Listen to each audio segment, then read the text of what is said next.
copy? Yeah, that'll be good. I need the report because I've marked it up, but these are all like the same. Actually, I'll just watch. These are okay.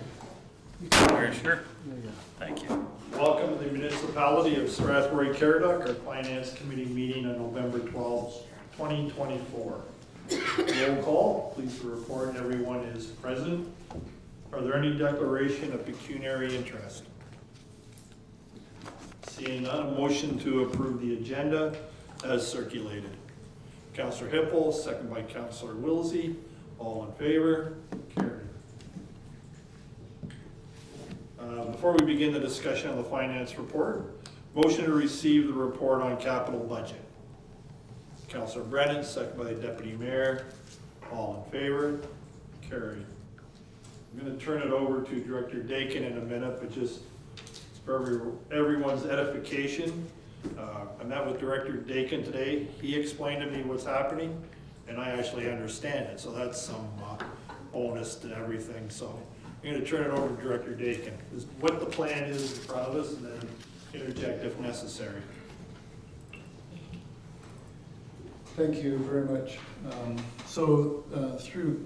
Through the chair to council. So I'm going to give a bit of a precursor to the report, and then we'll dive into the report. So I think one of the things I've heard over and over, and maybe I'm just a slow learner, but one of the things is we're constantly putting the cart before the horse. We're getting out in front of stuff before we have like a good plan in place. And so really what this report is based on is trying to get our house in order and get things lined up so that we're on solid ground and have a good understanding, good solid numbers, so we can move forward in 2026. And part of it is based on a couple things. So obviously there's a number of reports that are still to come in: road needs study, water, wastewater, master plans, stormwater fee study. We've got the community customer service survey. So there's a lot of loose ends, to be honest with you, that really speak into this budget for 2025 that we don't have a lot of those numbers for. And to be honest, I think what we need to do, and what I'm recommending through this report, is that we sort of take a look at what we currently already have projects underway, in works, some of them from 2019 up to as recent as the 2024 budget. And those works are still in play. So just for number-wise, I've kind of calculated that to be around 48 million in just work outstanding that isn't completed, that's already been sort of through the budget process previously. If we back out of those numbers, sort of what I'll call multi-year projects, because a lot of our capital projects are multi-year. So like for instance, Park House Drive, the wastewater projects, both Mount Bridges and Strathroy, our Albert Street that's coming down the tube from the pumping station out to the treatment plant, and a number of others, even the Skills Trade Center money that's still sitting there. If we back that out, that's about $23 million worth of projects. So even after we back out some of the sort of, what I'll say, big projects, we're still looking at $24 million, almost $25 million worth of projects that are sitting on the books that aren't complete. And so there's some maybe that aren't going to get completed for a while. So I can think of, for instance, like South Grove Park development. South Grove Park development, that now that we've got the drain in place, we're moving forward with that. There's some things in place, so that may happen in 2025. But that's been sitting on the books since 2022, waiting for development. So I think if you can sort of keep that in the back of your mind as we sort of progress through the evening, that the idea I would say is that what we need to do is, instead of trying to sort of force through a 25 budget, we need to think about what those studies that are still to come back to this council are going to speak into, and really set up for the future of what we're needing to get done. And then, do we have everything in place to make sure that that works?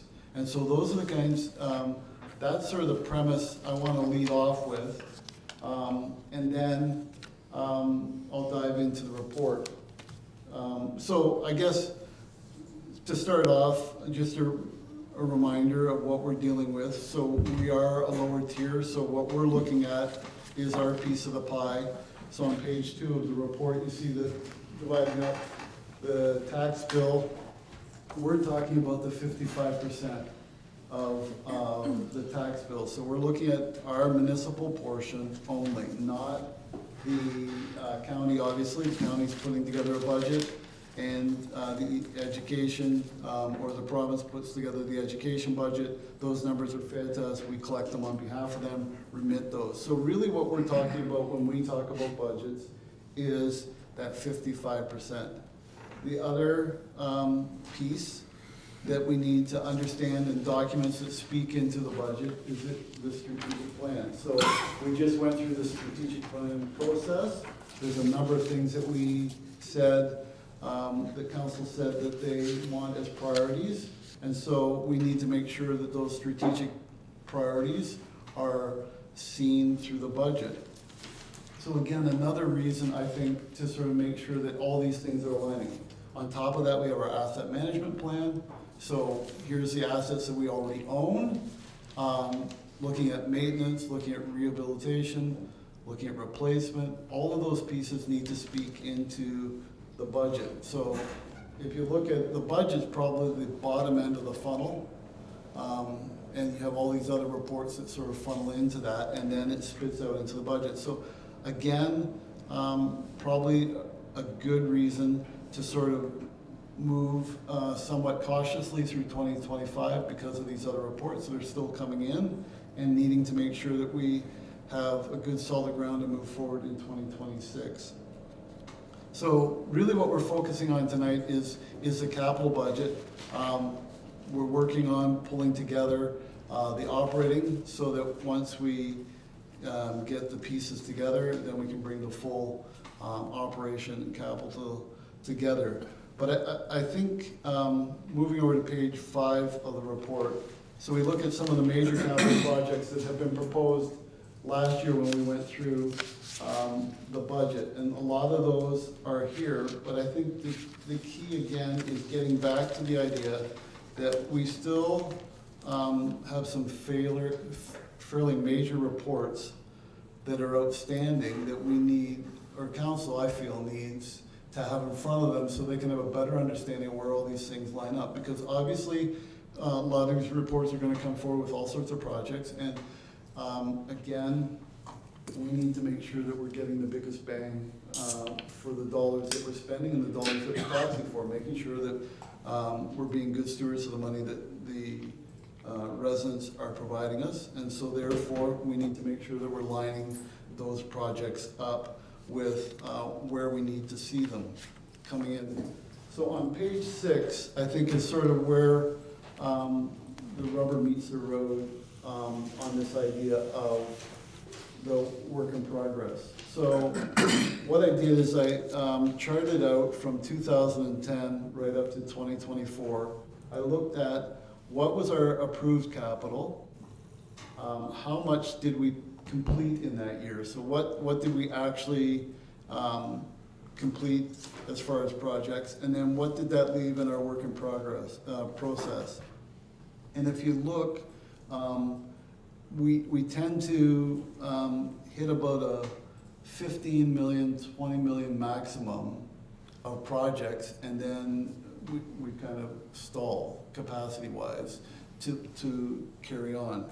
So if you look in 2014, you'll see on that graph, the capital completed actually exceeded both what was approved and what was work in progress. And so for those senior councilors that were here back then, that was a year where we did exactly what I'm saying or proposing here tonight, is that we basically just said, listen, unless there was an emergency that needed to happen, let's just get our list cleaned up, a work in progress, and we have a good platform. You can sort of see that the following year, 2015, our work in progress had dropped right off. But again, we're starting to climb again if you look at that.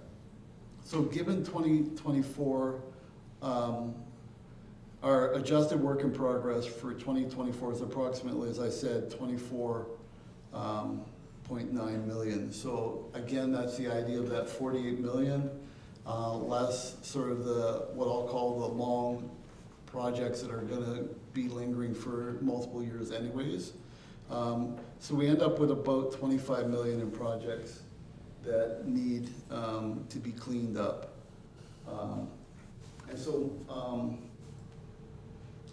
And then I think the other thing is obviously there are ongoing projects, or not projects, but what I'll call annual things like our tar and chip, our asphalt road replacement, sidewalk replacement, signage, those kinds of things. There's certain things that, you know, are sort of annual projects, I would say. So those obviously could get lumped in to what would happen in cleaning up the the outstanding work in progress.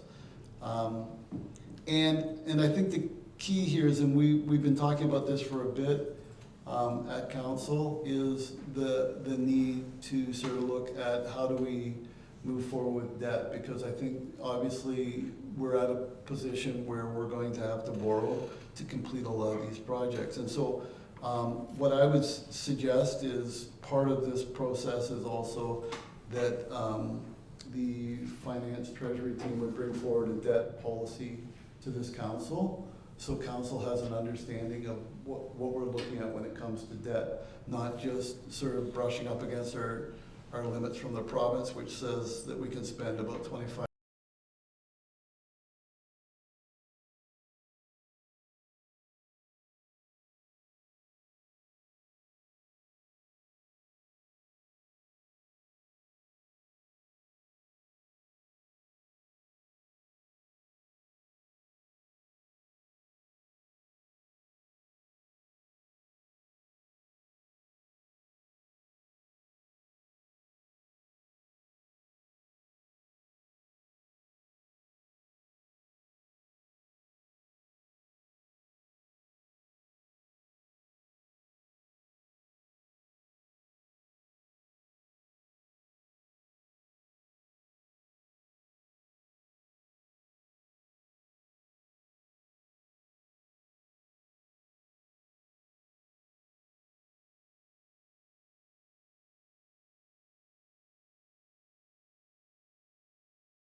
to resume.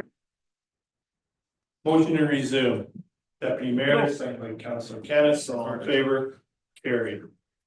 Greg, we left you, you were asking about the shortfall. Yeah, and we got kind of halfway through it, and we agreed that there is a shortfall and that those last 4 projects aren't fully funded. But I think that's where it was left, just we ended up that there was a shortfall of those 4 major projects and that we weren't gonna work on them this year. I don't really know where that leaves us. I don't think it's great to have projects that are only half funded, that are half of our budget and not do anything or more money towards them, but it's gonna be the will of council how we deal with them.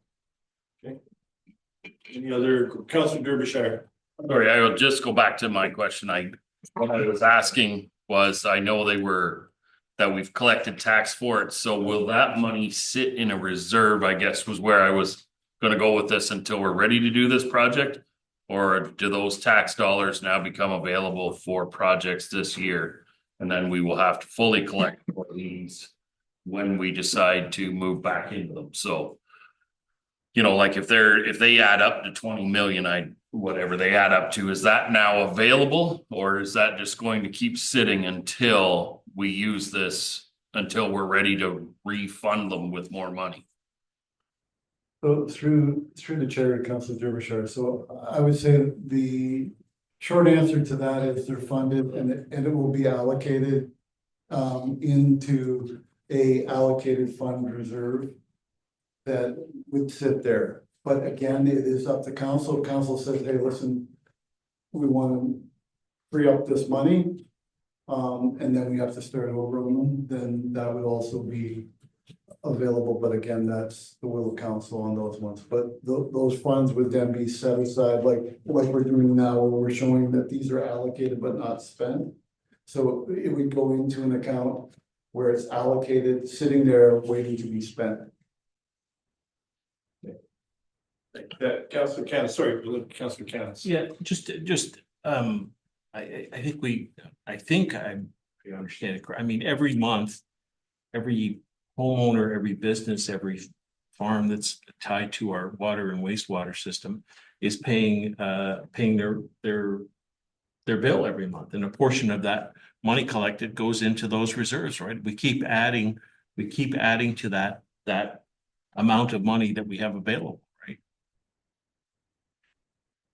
Through the chair to Councilor Kenneth. So what it is through the financial plan that the water and wastewater departments have, there is an allocation that is part of their fees that would go into those reserves. Again, that's based on sort of numbers that are projected.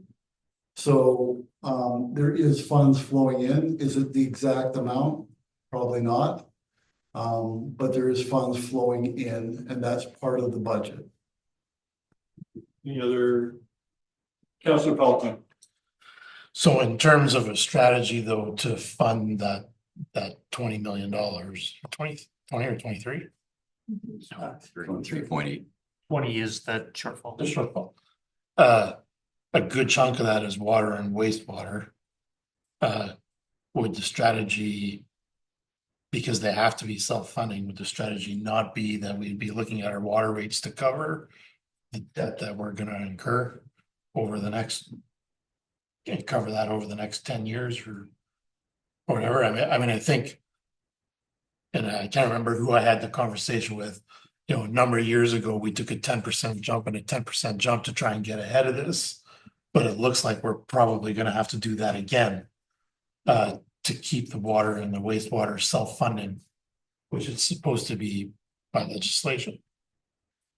So would that not be one of the strategies that we would be using to pay for the shortfall?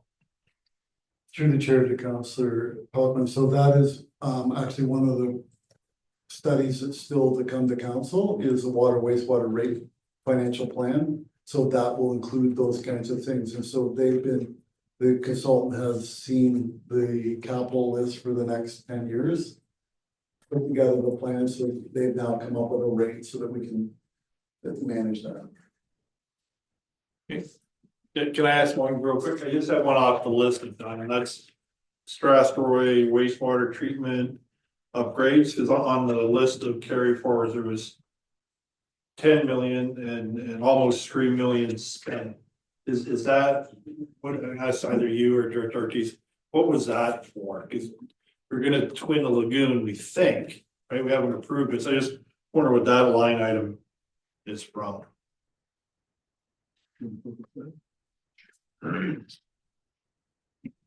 For the chair to the chair. Yeah, you are correct. That is for the lagoon replacement. The estimated cost has gone up from I think 11 to 14 million. There have been some costs to date. Engineering costs would be a significant portion of that. I would have to go back and take a look at what extent of construction we've done on site yet, if there is any. But the main tender would be is planned to be undertaken next year. Okay, so, and I'm so sorry, Director, I just gotta ask, so we spent almost 3 million.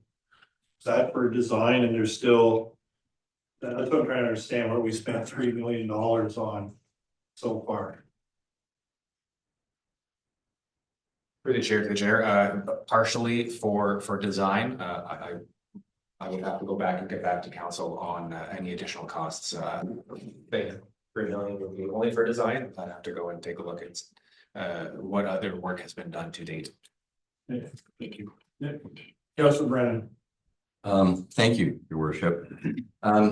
With regard to those projects at the bottom, several things I guess I'd like to know, or if that's possible to know, is that if we were to proceed with these next year, number one, what do we think the project would actually cost compared to what we have here? What's that difference?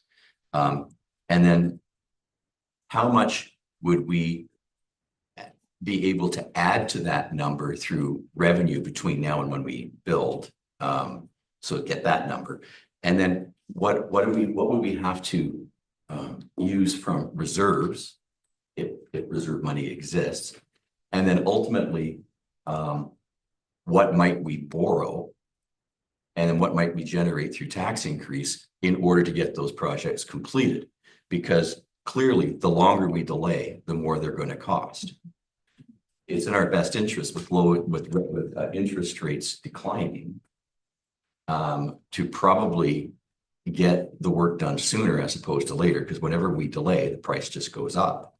So I'd like to see a comprehensive strategy for the next 24 months, showing us, what we think the estimated cost of the project will be, how much we actually have in the bank, how much more money is going to come in through wastewater charges and things like that. And then what we can do with the levers for, increasing user fees or increasing taxes, and how much money is available in reserves and how much we can borrow. And ultimately, those are the levers we can play with. But the sooner we get these projects done, the less we're going to pay. The longer we delay, the more they're going to cost. So, and keeping in mind that we have to, worry about, how much debt we take on in terms of emergencies.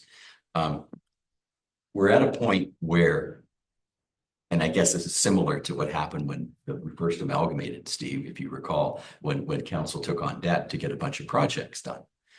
What's the sense of having reserves if you don't use them when you need them? I might argue this is a time when we need them. We're going into an era now of lower interest rates. Maybe we just have to come up with a plan to get these done as quickly as possible, because ultimately it's going to cost a lot less. And 10 years from now, people will look back and say, thank goodness that council had the intestinal fortitude to make some bold moves and get some things done, because it cost us a lot less money, and I'm so glad it's done. And that was kind of the way people felt around 2015, I think, Steve, if we recall, when people look back on what happened, what that council did in 2000. So if we kick the can down the road, it's going to cost us a lot more money. And I don't think councils 2 or 3 terms down are going to thank us for it. So I think we're going to have to make some hard decisions. And I'd like to see a strategy where how we can get these things done over the next 2 years before this term of council ends, in a way that completes a lot of work at ultimately less cost than delay. Anyway, that's my little spiel. And I'd like to see a way, I'd like to see a strategy that works. Not just in terms of, increased taxes, but what do we take from reserves? How much more money's flowing in? And these sorts of things. And DCs. Because if we kick these down the road, we're gonna cost ourselves a lot of money. Councillor Wilsey. From the chair through to the director of finance, if we were to go through and excluding those 4 projects that we talked about, knowing that they're underfunded by the amounts and whatever that number is,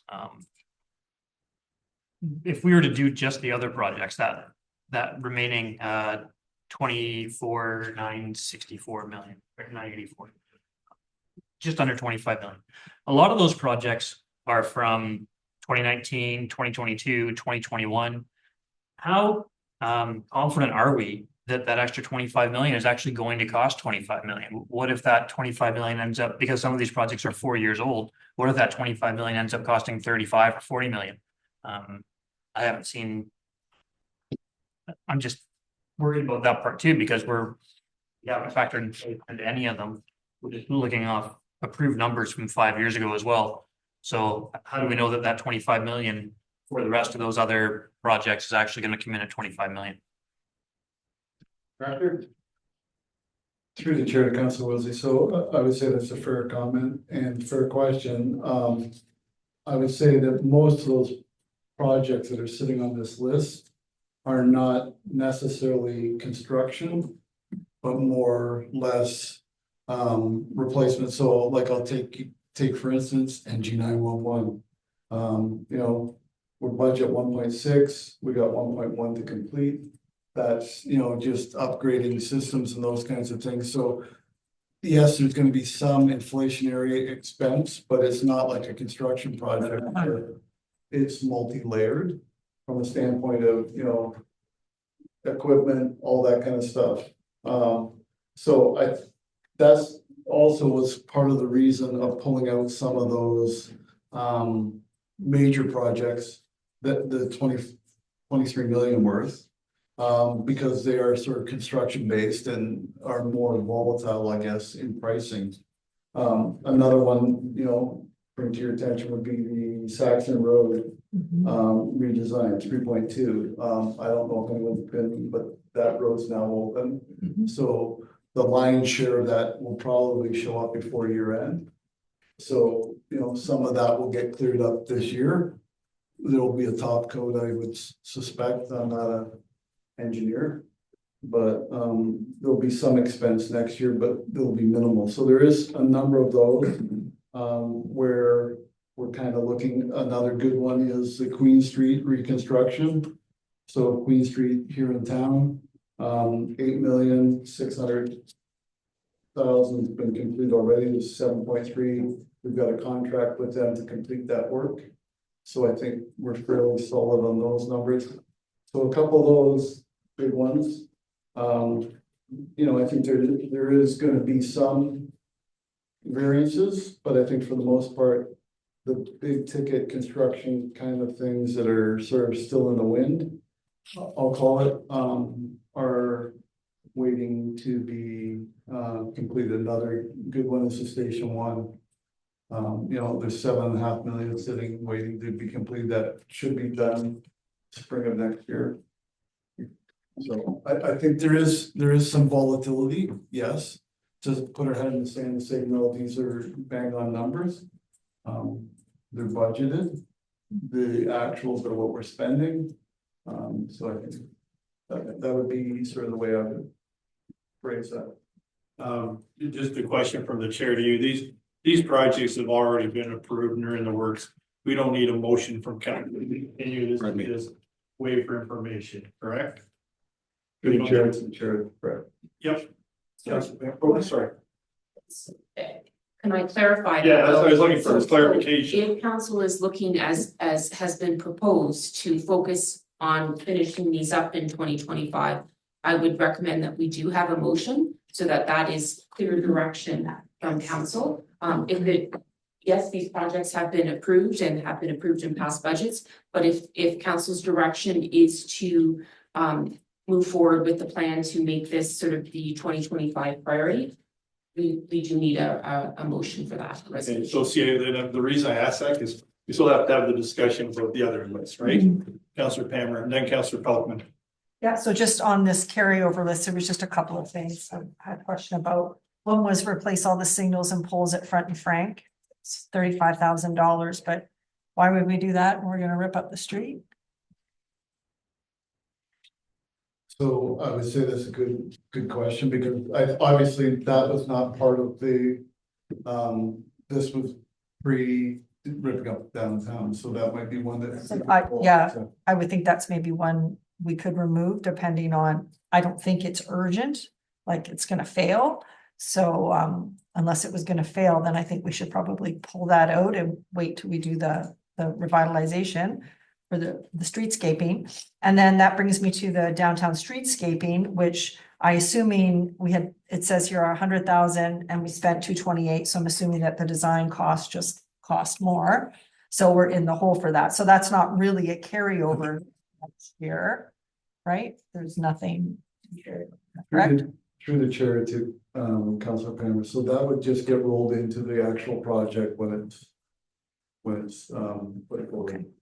Okay. So Councillor, if you want to remove something, just make a motion. Yeah, well, I guess I would just maybe like confirmation that, before I remove it, that it's not sort of an urgent imminent situation where it's failing, like where it's not part of the replacement because it's not working.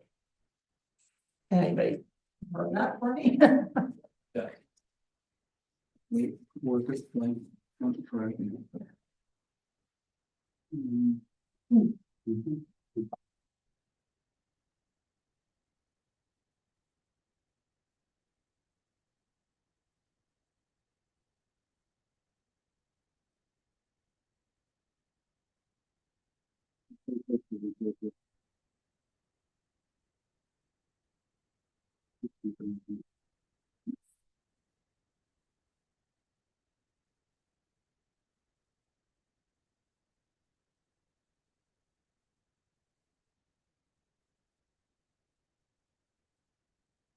Through the chair to Councillor Palmer.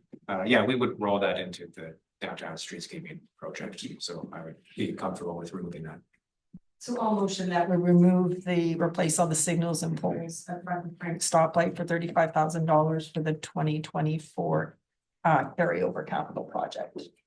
Yeah, seconder, deputy mayor, any question? Councillor Pelkman.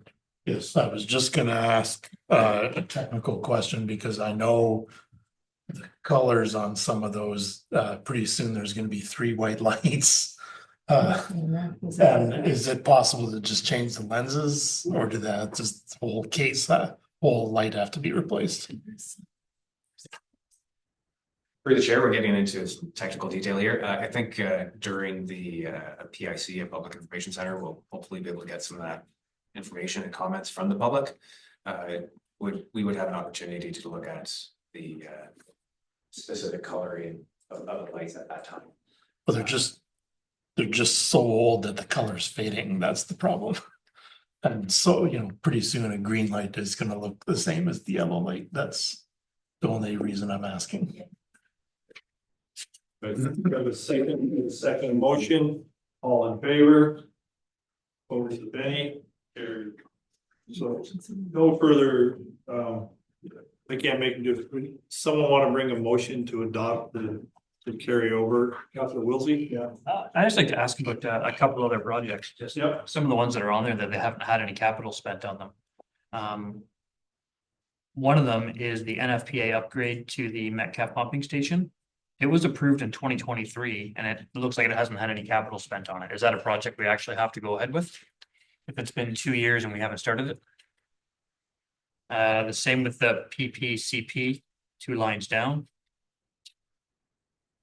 Those are the big ones there. And then there's other ones that are repairs to the West Middlesex Memorial Center that were approved in 2020 and hadn't been started either.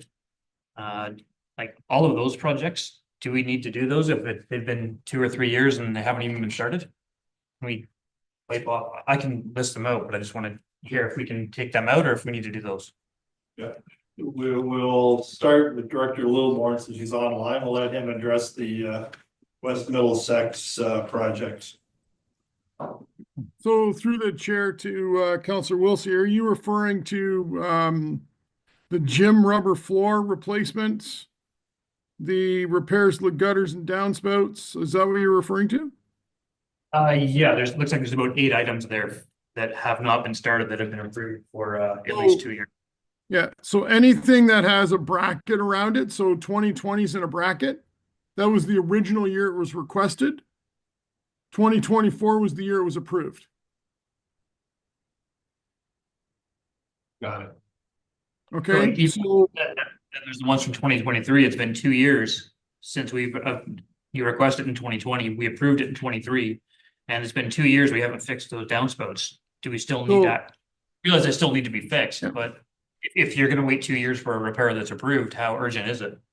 So we didn't, the only reason we've waited on the repairs to the gutters and downspouts and the repairs to the brick cladding is because of the structural investigation that we did a couple years ago that identified the one corner of West Middlesex sinking, which required further investigation. And rather than spending money on repairing the gutters and downspouts, prior to getting that work done to determine what needed to be repaired. So long story short, turns out the gutters are actually undersized for the amount of water that needs to be removed from the roof. And we need to dig up portions of the road to actually connect the gutters to the sewer because they're so old that they have now deteriorated, which has caused the sinking of the one corner of West Middlesex. So they all work together. So rather than wasting and spending the money, we wanted to make sure we had a fulsome project.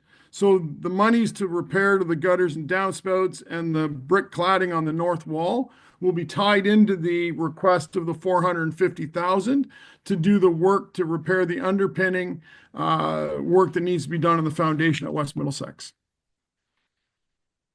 Thanks, Robin. And big number to Director Ortiz, the Albert Street pumping station.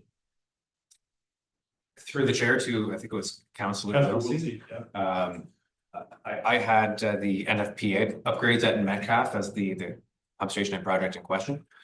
So you are right, Wilsey. We have that project. It's actually scheduled in our 10-year plan in 2026. So we do have money allocated for design in originally for next year, but construction was intended to be 2026. One thing we've done on the public works and environmental side this budget cycle has been to take a more of a longer term approach, a longer term outlook on projects, looking at the rollout over the course of 10 years and seeing when projects would be best to be undertaken and rolled out. And that was one that was identified as potential for 2026. So design will be next year. The other project you mentioned was the PCP, that's the pollution control plan. That has been undertaken as part of the master plan that we submitted to council recently. There might be an opportunity to close out some of these legacy accounts. That was probably budgeted for in the master plan account. So that would be one account that we could probably close. So I do want to go ahead, Greg. One more, then we do want to move on to the. I was just saying, there's a few more design ones that are under roads that are on the page before. I just started too low.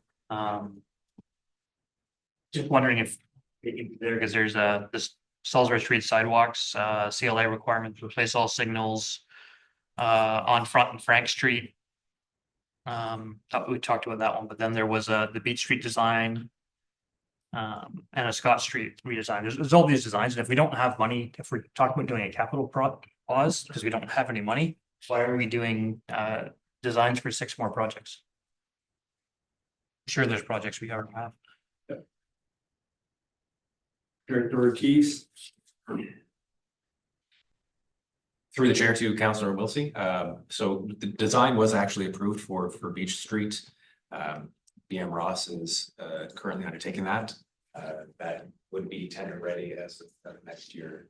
But I do agree. I think if we're looking at a wholesome approach to planning and budgeting, we would want to prioritize projects which are ready to go to tender and look at deferring designs for projects that would be more longer term in nature. One more, Councillor Wiltie. Just one follow-up. I've heard twice that projects that are on here that show no capital spent have already been started and capital's already been spent. Before we approve the work in progress, should we get an updated report that actually shows what we spent and what we haven't spent and what's started and what's not started? Because it seems like that's different than what this report shows. Comment on that, Director Dakin.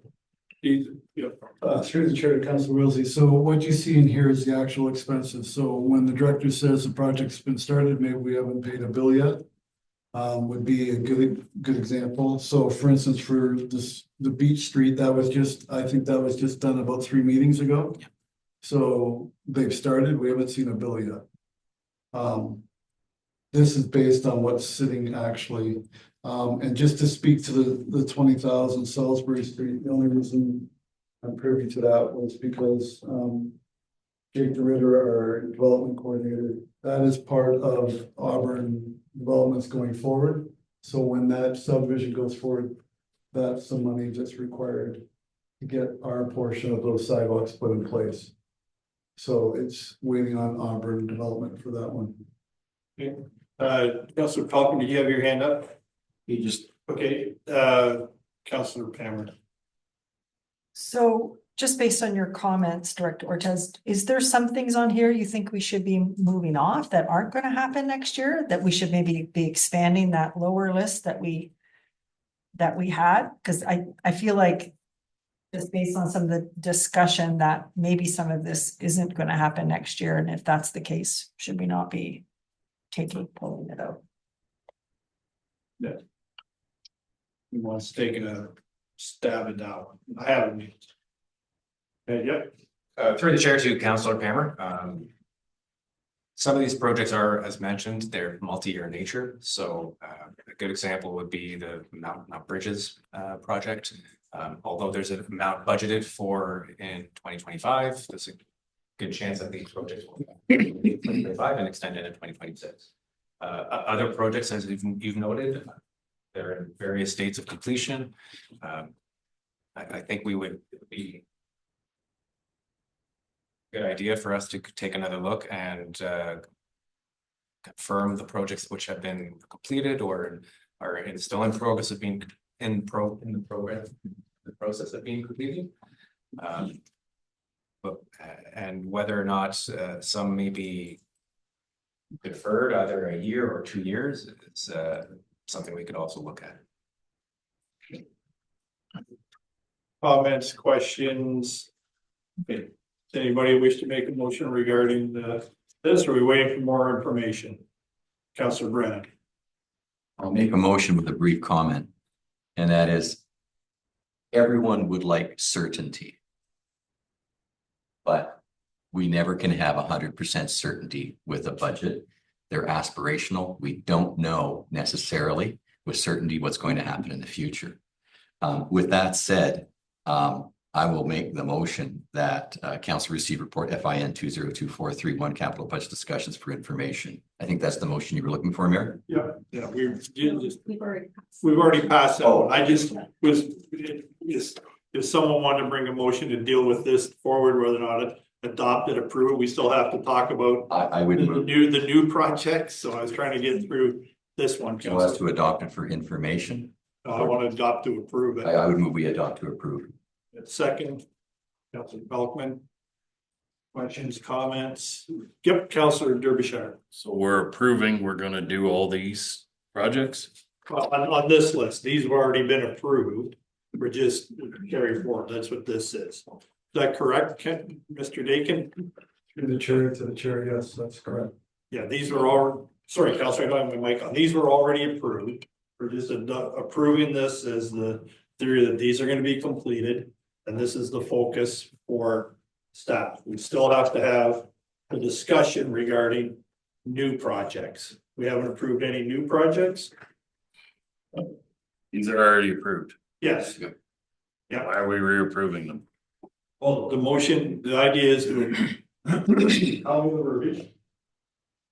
If I may, I might just recommend instead of to approve, to direct staff to move to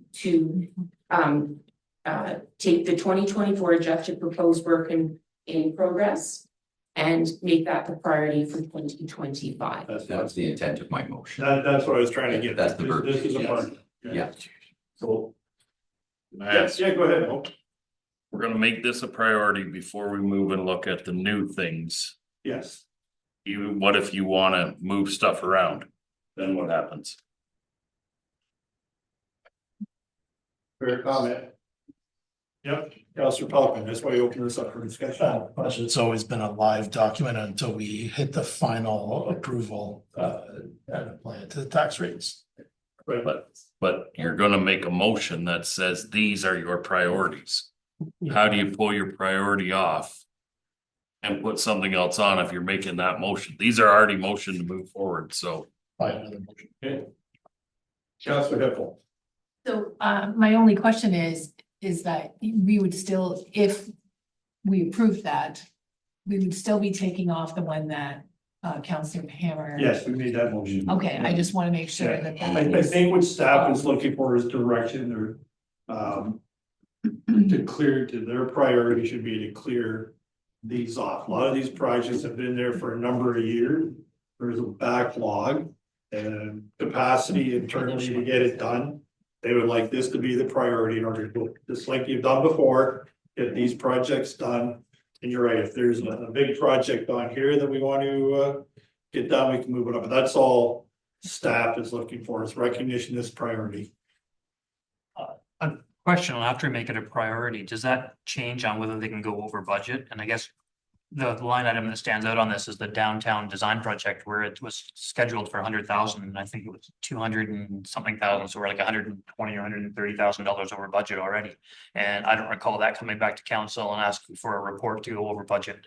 So what are we doing if an item can't be completed? Because with some of these being 3 or 4 years old, or some from 2019, so 5 years old. If they can't be completed for the budget, what do we do? That's a good question, Director Dakin.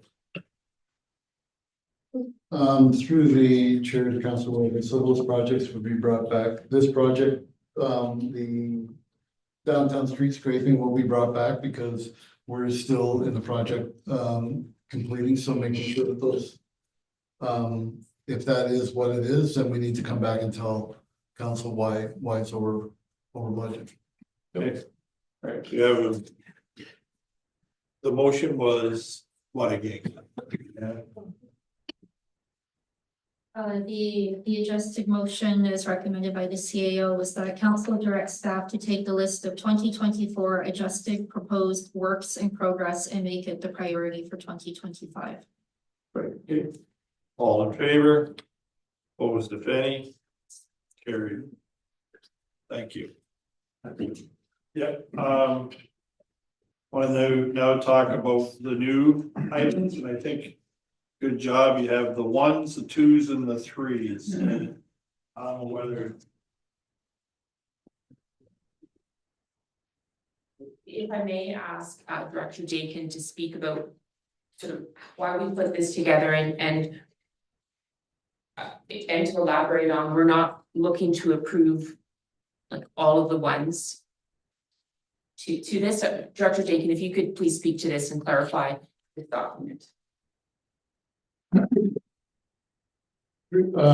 So to council, so basically this listing was, put together by staff prior to sort of looking at what was sitting in the work in progress. So once we looked at the work in progress, we said, all right, we need to prioritize, obviously, not only, if we're going forward with these projects, but even in light of what's sitting on the books already.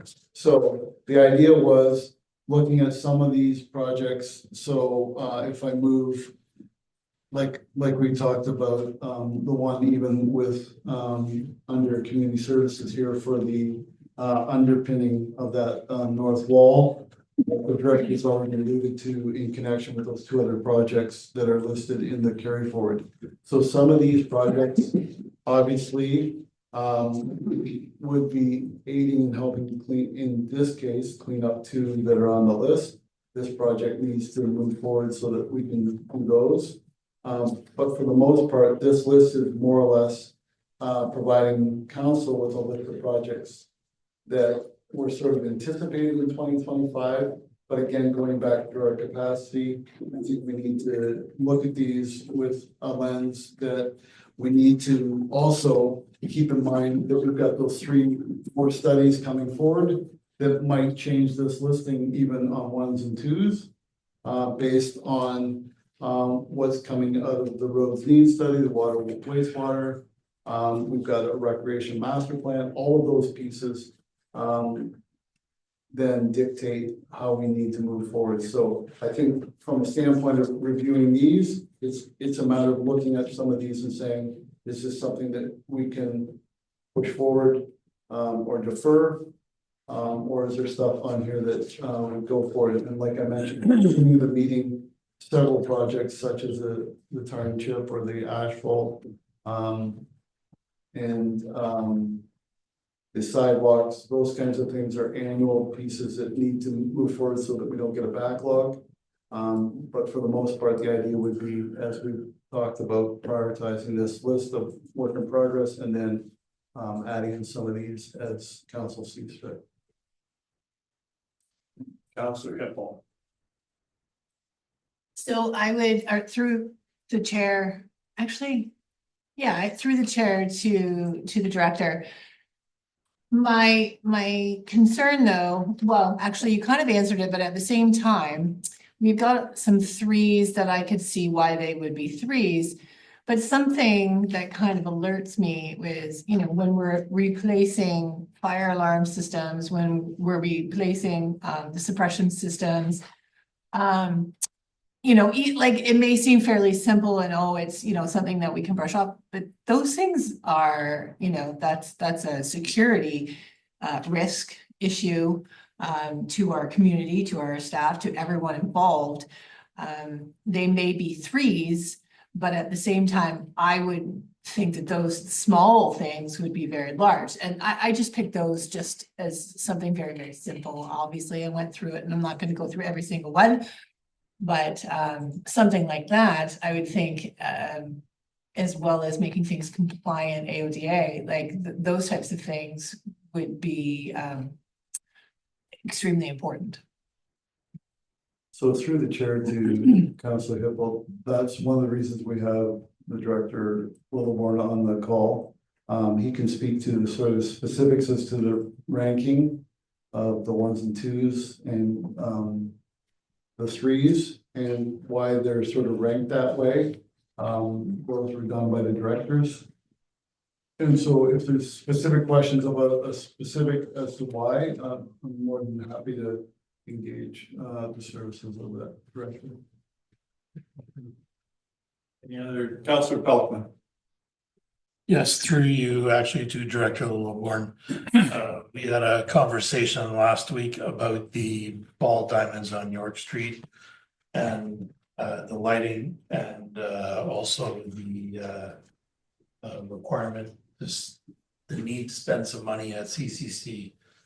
So just wondering maybe if you could, with the ball diamonds specifically, share what you shared with me in terms of the wiring and the ability to get replacement parts should we have a burnt out light bulb.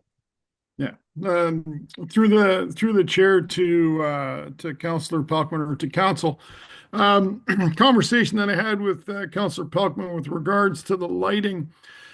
Last year, staff requested funds to replace the 3 remaining sets of lights outside of what's down in Cuddy Sports Field. So the one at Welch Diamond, the remaining soccer field at York, and the remaining ball diamond at York Street.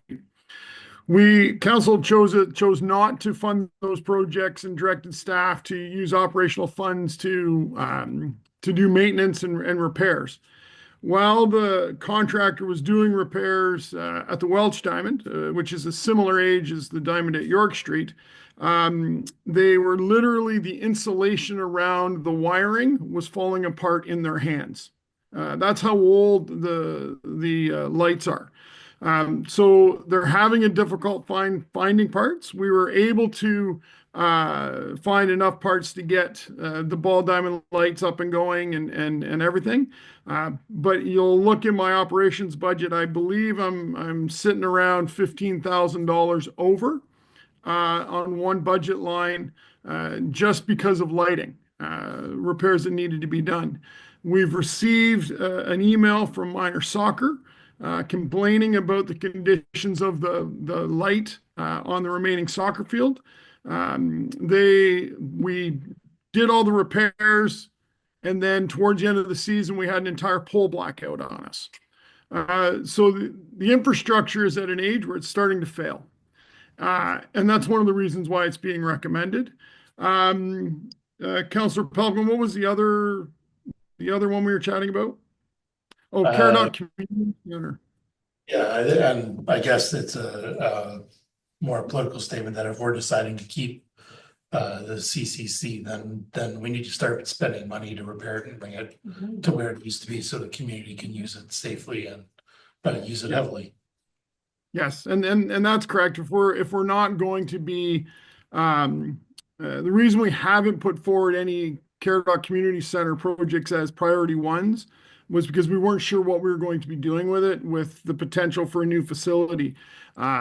If we're not going to go down that road and we're looking to expand the life of the Tri-Township Arena, then we need to look at start putting some money into the Caradoc Community Center. And I'm suggesting we start with the HVAC system, that there's a value there now of $327,000. There are some other items on that priority one that need to be looked at. We can't ignore them. And I'll use an example of the bleacher heaters on the blue rink and the green rink. They're currently shut off because the gas company has condemned them. They're not serviceable. So we need to replace them. We currently have zero heat for the spectators at Gemini. The ERV for the Rockets dressing room has also failed. It's not operational and they do not make that ERV anymore. So we need to purchase a new ERV. Along with the items that Director Dakin identified at the start with regards to the underpinning of West Middlesex, the north wall, the masonry repair at the municipal offices, and that MUA at Caradoc Community Center. So the number ones are, sorry? I'm just gonna ask Mr. Littleborn while you're out there doing something else, and then I'll turn it over. Would you be able to add up all of the costs to upgrade the Caradoc Community Center? Well, the reason I ask is there's a lot of like 10,000, so you don't want to have to go through line by line, but if you get a chance after you're done answering questions, if you could come back with those. Sorry, I'll turn over. There's questions here. Councillor Palmer. So in regard to the sport field lighting, and I don't, I guess it's an overall question, but it's a good example of something I would think that you might be able to get grants for, because you're gonna upgrade the lighting to something probably more efficient and more energy efficient and more environmentally friendly. And so, how do grants come in on any of these things? Would they just like a bonus if we get a grant for them, then we just credit the account? That's sort of how we should look at this. And with the lighting, have you investigated anything like that for the lighting? So from a grant perspective, if there's grants available, we would apply for them. If we were successful in applying for them, then the capital cost the difference would just be sent back into reserves. We typically don't wait for grants to appear because we don't know when those grants are going to pop up. So there isn't a steady intake of grants. Like there used to be a green energy grant that we used to apply for when we were changing out HID lighting to LED lighting. That consistent grant is no more. But there are grants that will pop up from now and again that we would apply. If we were successful, we could apply it against the overall project. And like I said, the difference would go to capital. I'm not sure waiting for a grant would be the right thing to do at this point, because if we get to a point where the electrical contractors would condemn a light structure, we won't be able to turn it on. No different than the heaters at the Gemini. The heaters had a 25-year life expectancy. They were 25 years in 2025. So they've met their expectancy. I think Councillor Wilsey, then Councillor Derbyshire. Yep, Councillor Wilsey. I've got three. I just want as a comment to council, when we look through this list, we should realize that there is nothing here for the Tri-Township Arena that we own. There's nothing here for IT. We're having issues with eScribe tonight. Server upgrades have been taken off of the list for the last 3 years. They're not included on that list. There's nothing for police. There's nothing for fire. There's nothing for planning. This is only from 2 departments. So before we pick and choose and spend all of our money, like there's at least 3 other departments that should let us know if they have any capital requirements for this year. The next part is Tri-Township Arena is a big one. If we're keeping that building, we need to upgrade that as well, just like the Caradoc Community Center. There's nothing on this list for it. My question I had here was as far as AODA compliance. I don't see anything on here except for the cement rework for a ramp on the West Middlesex Memorial Center. With by 2025, when it comes in, is every building up to snuff? Will we be AODA compliant if we approve the 1 or 2 items on this list that are for AODA? I know we won't be at Tri-Township Arena, but is every other building up to snuff? I don't want to get a surprise report in June saying that we're in compliance and we have this work to do. So through the chair to Councillor Wilsey, Director Dakin, you can step in on this one if you like, but my understanding is we do not need to make facilities AODA compliant unless we're doing a renovation to those facilities. So will all of our facilities be 100% AODA compliant? The answer is going to be no. Are the majority of our facilities AODA compliant? Yes. And the facilities that wouldn't be AODA compliant, I'll give you an example, is the washrooms at the York Ball Diamonds. They're not going to be AODA compliant. We have a request in, but it's not a priority, but we do have a request in the capital budget to make those AODA compliant. And I believe the value is about $250,000 to do that. So there's portions of buildings that still need to be looked at, but unless we're doing a renovation, we're not required to make it fully AODA compliant. You turn to Councillor Derbyshire. I just want to agree with Councillor Wilsey because Deputy Mayor and I talked about it today that we need to have a discussion about allocating funds for Tri-Township Arena. I know we're hoping we've applied for grants, but we need to have a discussion about allocating funds for that. Councillor Derbyshire. Thank you. I'm just gonna break this down for you. If we do all the number ones that are listed, it's 8.8 million. And then the ones on the bottom there that I didn't really, they didn't give a number. So the tandem tractor or tandem axle replacement, the sidewalk tractor, the flail mower and the grader replacement, plus the plow, total 1.5 million. Plus there's 200,000 for an environmental assessment and 1.6 million for force main at Albert, and then the NFPA upgrade design and construction of Metcalf pumping station, main pumping station, Lion Park is 5 million. So if we were to do all that, you've got yourself roughly somewhere around 12, 13 million. If we do all the number ones plus this list at the bottom that they're not rated number ones, but it sounds like maybe need to be done. So out of that, I guess we can either pick and choose, but if number ones are a priority, then there's what we're looking at. Yeah. CAO then. Through the chair to council, so as Director Jakin had said, it is certainly not staff's recommendation that we move forward with all of the number ones.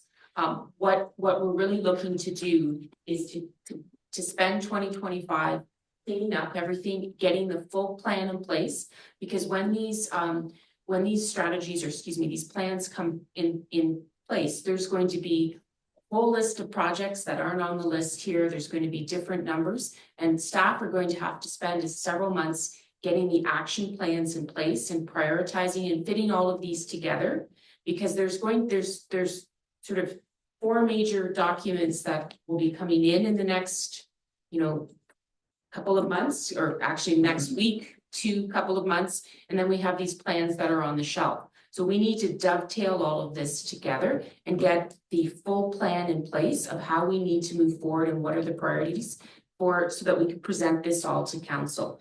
What you see here is certainly is not Director Dakin or my expectation that we are looking to approve all of the 1s and 2s.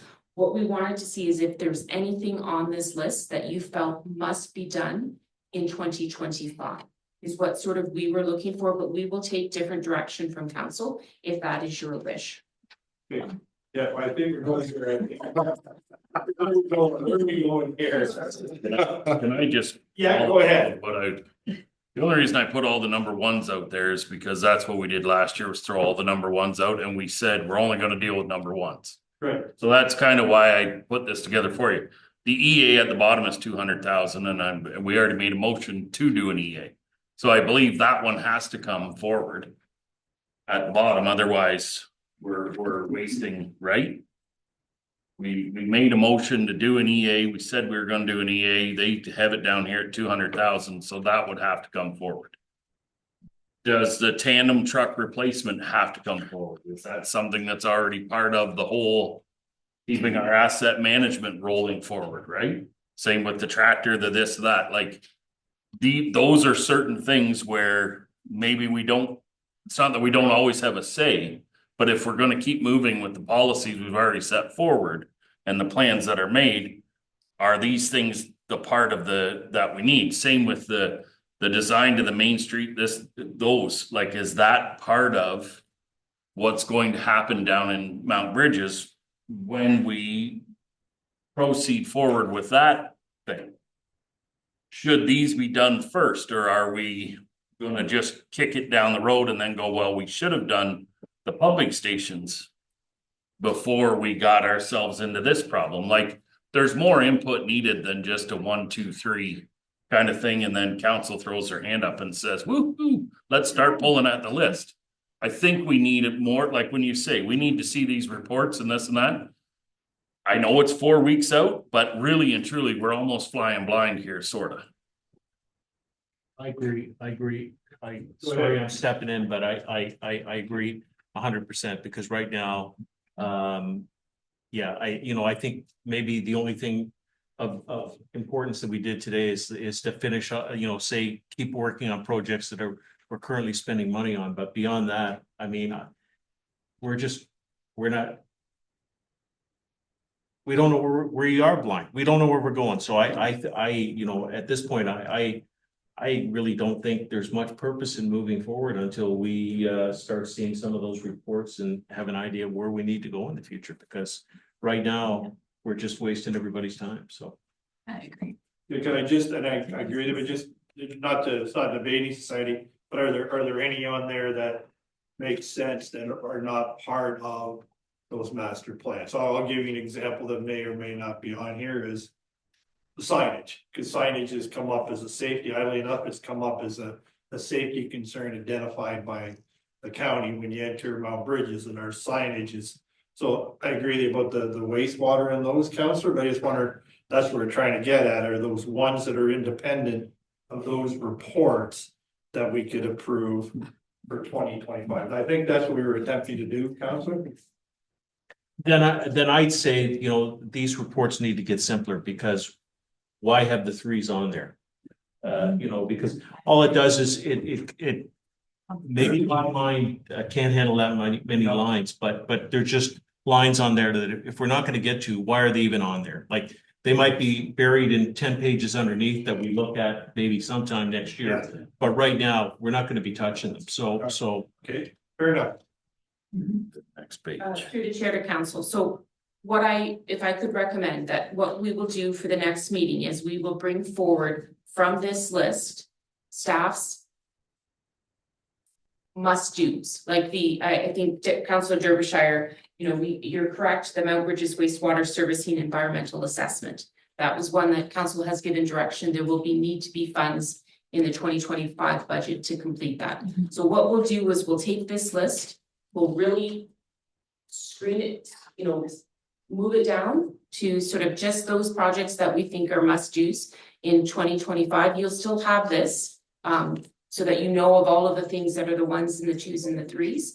But staff will come back with a condensed list of the must-dos, the amount, and we'll go forward from there.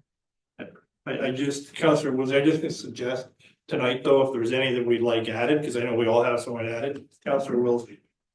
My only comment on that idea is that this list does not include the police headquarter annex, the Melbourne Bridges Fire Hall, doesn't include any capital for police or fire or anything for the Tri-Township Arena.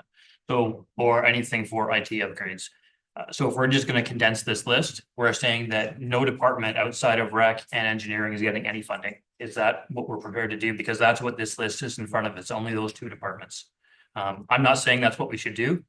I just want to make council aware, if we're condensing this list, we're only condensing two departments. So 0 capital for fire, 0 capital for police, 0 capital for IT, 0 capital for planning, 0 capital for HR, everybody except for these two departments, because that's all that's on this list.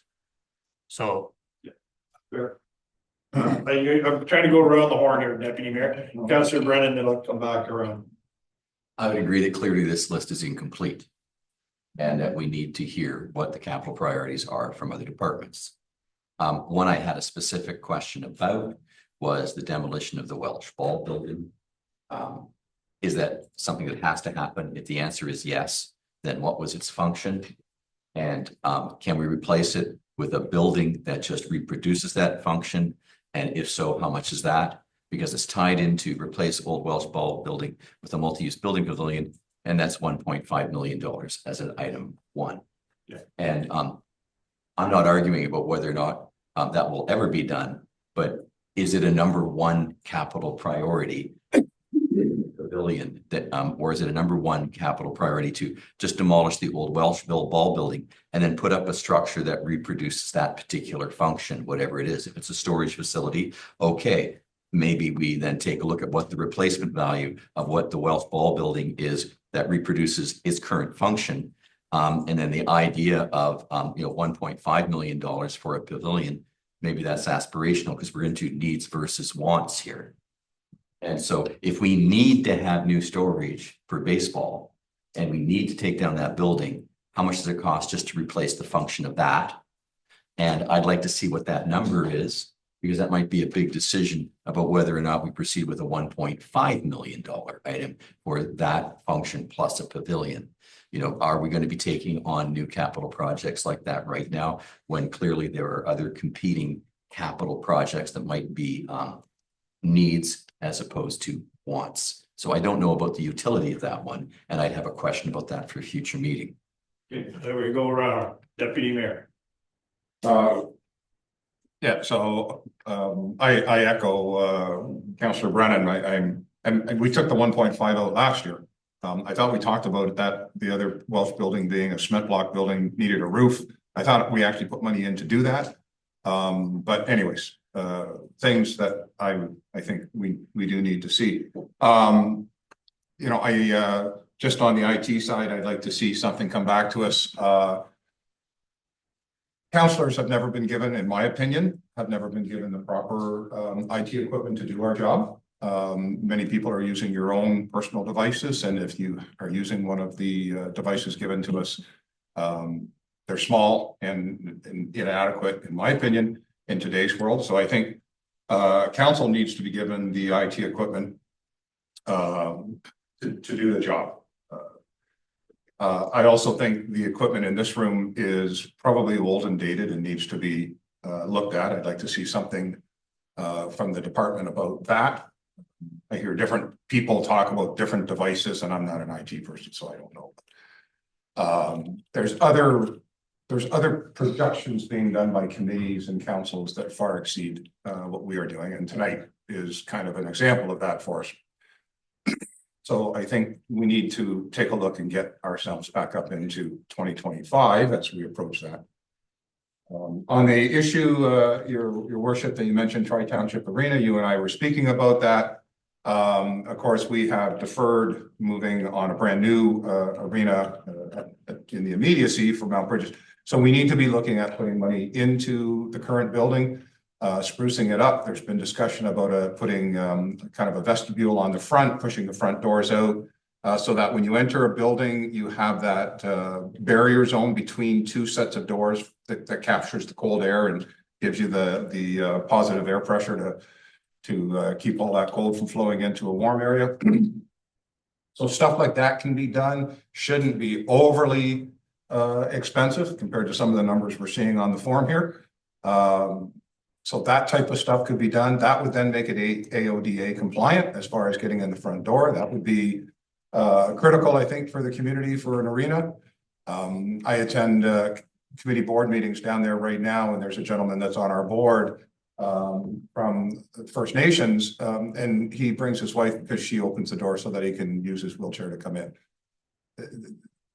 It's really not appropriate for 2024.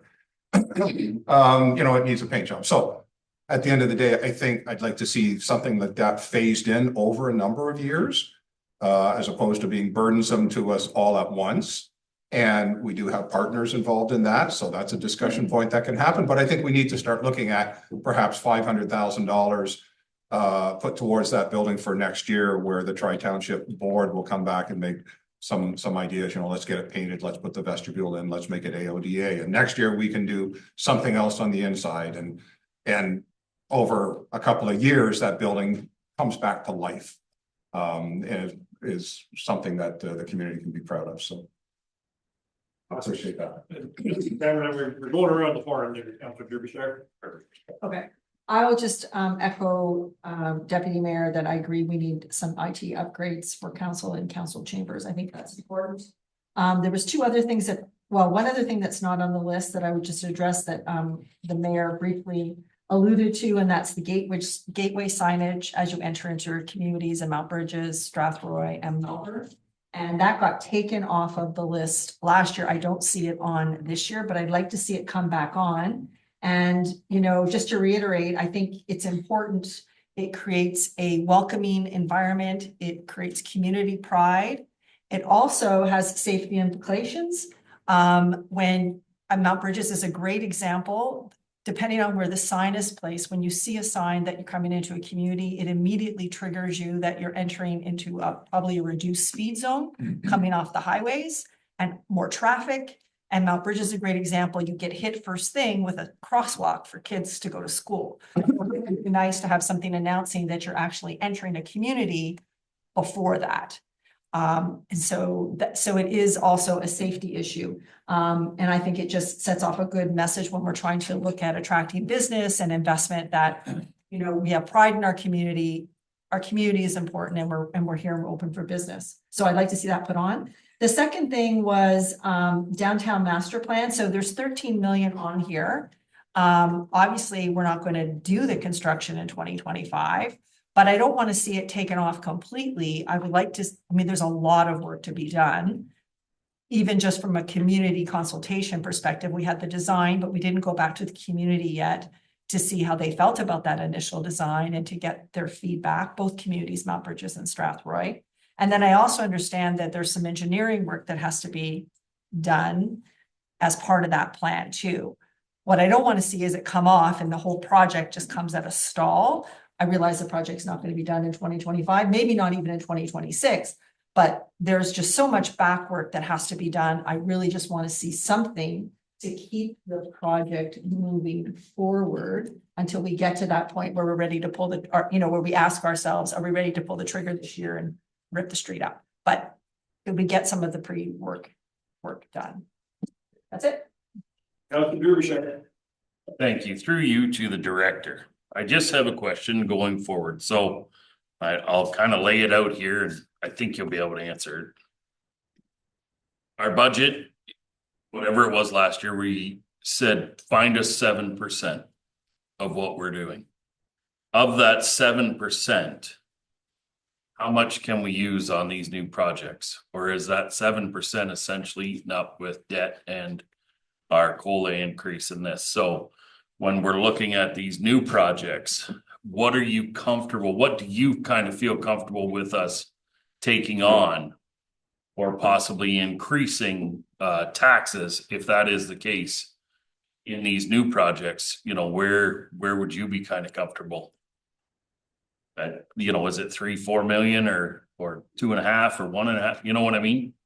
So through the chair to Councilor Derbyshire, so if we just do a 0% increase on taxation for capital, you have 3.5 million in taxation alone.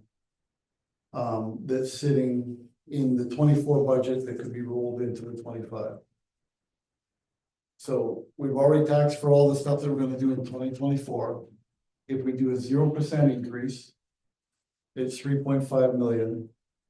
And you'd have 3.5 million. So at the beginning of the meeting, I said that if I took some of that road stuff, so the 750, 700, the 170, those kind of just annual things, that was 1.6 to 1.7 million.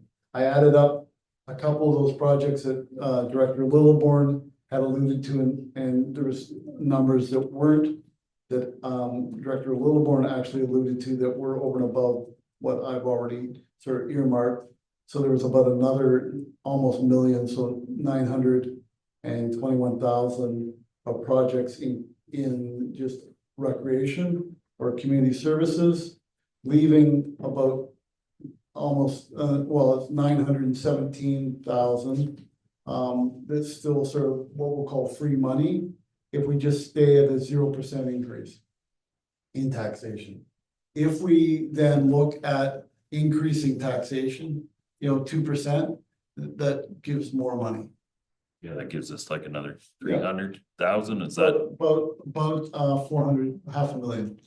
And just going back to Councillor Wilsey's comments about there are projects not here for fire, not here for police. Police has to pass their budget before it comes to here. So the reason there's nothing on here from police is because the police haven't approved their budget yet. So once that's approved, then that will show up, but we've already got, I would say, we were showing the 9 million last year for that extension. If they decide to move forward with that, then obviously that would show up here. As far as fire basically brought forward no projects for the capital when asked. Tri-Township, we've got those ones on the go, and there is 500,000 in the carry forward amount sitting there for Tri-Township. So, or Mount Bridges, not just Tri-Township, but Mount Bridges under the recreation piece. So there's 500,000 sitting there that could be used for some of these projects that we've been talking about. Okay. Councillor Falkman, did you have anything? No, I think I asked all my questions. I didn't anticipate that we would be making a lot of decisions tonight anyways, so. This is really just see if we can hash out that there's some direction on some priorities, and we already made a big decision on that, so. I just have a couple of requests myself. One is to Director Littleborn, if he can lump all of the Caradoc Community Center costs together. The second one is to you, Director Dakin. We have the Excel spreadsheet so I can sort and go through rather than the PDF. And if we can also, under the ones, your priorities, we can subtotal them, then we'll know where we're at. Your worship. Yeah. When you want all of the kids, you want all the 1s, 2s, and 3s added up? For the Caradoc Community Center. Yeah. Okay, I can do that. A whole lot of 10,000, 15,000, then we'll just put it in there. Yep. Easy. Councillor Wilsey. Just a point of clarification from Councillor Derbyshire's question, and this to the Director of Finance. if we go forward with the 7% increase that was proposed, that is just going to cover the increased debt payments and basically the COLA. There's no extra for anything else. That 7% increase is what you were talking about with the 0% increase, right?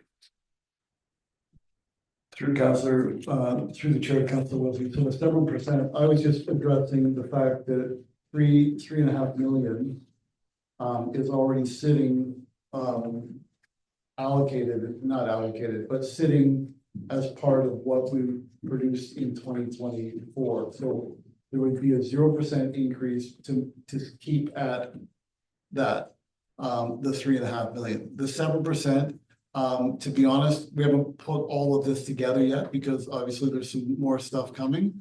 So at some point, we'll come up with what the total increased debt, all of that will all be put in, but at each meeting, we get a little closer to that final number. So the 7% is still sitting in essence in the wind to be used wherever, which is if we go back to the document, 7% equals about 1.6 million increase. Okay, and I guess where I was going for that is when I looked up how much our debt increased from last year to this year and what the COLA increase was on last year, that works out to about 1.6 million. So the 7% worked out to about increasing those two numbers with nothing spent, at least by my rough math from the 2024. And it's already if you don't have them, I just assume that's what you were talking about earlier. Through the chair, Councillor Wilson. So as far as I know, we haven't actually incurred any increased debt in 2025 yet. So the 1.9 in debt payments from 2024, we haven't increased anything yet. So those are all included in last year's budget. So until we increase our debt, we haven't increased any more debt. Okay. A follow-up on that. Just one in, yeah. A quick follow-up, Okay. but the report you sent out before said that we had 1.1 million is what we paid in 2024, and next year's debt payment was gonna be 1.9, so there's an $800,000 increase there. Just based on the documents you sent out, there's an $800,000 increase in the debt. So I'm just confused by that last statement, but we can address it later. That's. Okay, Councillor Canis. A couple of things on the debt thing. I think it's important that we understand what actually has been borrowed this year. Like I'm not really clear because I agree with you. I'm not that we may have said that we're going to go use debt, but have we used debt? So I want to be clear on that. Have we actually even borrowed anything this year? Related to that, we haven't seen our audited financial statements for 2023 yet, and that just gives us a real clear picture of where we're at the end of 2023 and where we are with debt and all that kind of stuff as well. So I think it's important that we get our statements from BDO as soon as possible. I really think the lists with, and I'm sorry, I'm repeating myself, but the stuff with the 2s and 3s, it just gets too long and there's too much stuff there, and we know we're not going to get there. So it may have to be done somewhere down the line, but we know we're not going to do it next year. So let's concentrate on the stuff because the way it looks now, we're going to have to make decisions on one stuff, whether we can do it or not. So to put the 2 and 3 stuff, it just hurts your head by the end of the night. And so I think we need to do that. On the project, the downtown here in Strathroy is important, but I agree it may be 2 or 3 years before we get there. My concern is the sidewalks, though, the brick sidewalks downtown, and we're getting into winter, and yeah, there's a lot of people that complain to me, and so if they complain to me, a guy who rarely gets complaints, I can imagine what people who get a lot of complaints get. And so I'm worried about those sidewalks, and I'm not sure if there's something temporary they can do to make them a little bit safer, but it's like riding a wave in some spots, especially at Frank and Front. So I agree. And I think Councillor Falk, you had your hand up. You get lots of complaints.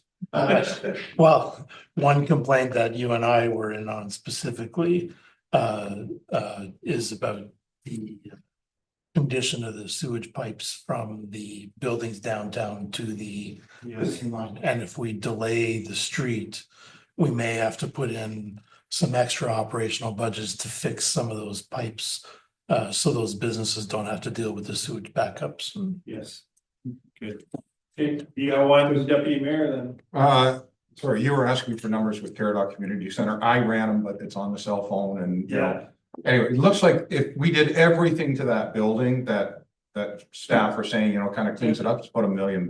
That includes that 327,000 at the top of the page for MUA. I'm not sure what that is. So, anyways, just. Thank you. Yeah. Just a number to it. Okay, Councillor Hippel, and then we'll maybe wrap it up. Okay, I think, this was extremely informative, and I was really, I really agree with, Councillor Kenneth. I just would like to, kind of just be able to see the ones and the twos and the threes separated, just so we can really focus on what the importance is. But you guys kept talking about Tri-Township Arena, and I mean, we do have a board there. And we do talk about, because the board is the Tri-Township Arena, it's not just us. There are other people involved, but that arena has to last for another 10 years. It's not we might need it, it's a must-have. So that is something, if we are going to be helping that community, and there is at least 600 families that just only play hockey. There's many other things that go on there. That is a very important piece of the puzzle. So I would highly recommend people don't forget that piece. Yeah. Okay, well, seeing, I agree, this is our third budget I've been in. This was a very informative, very good meeting. Hopefully people get to watch it tomorrow on Memorex. So with that being said, our next budget meeting is in 2 weeks. I think it's the 29th or 25th. 25th. So that being said, someone bring a motion to adjourn. Councillor Kaufman, second by Councillor Kenneth. All in favor? Carried. So violent with that.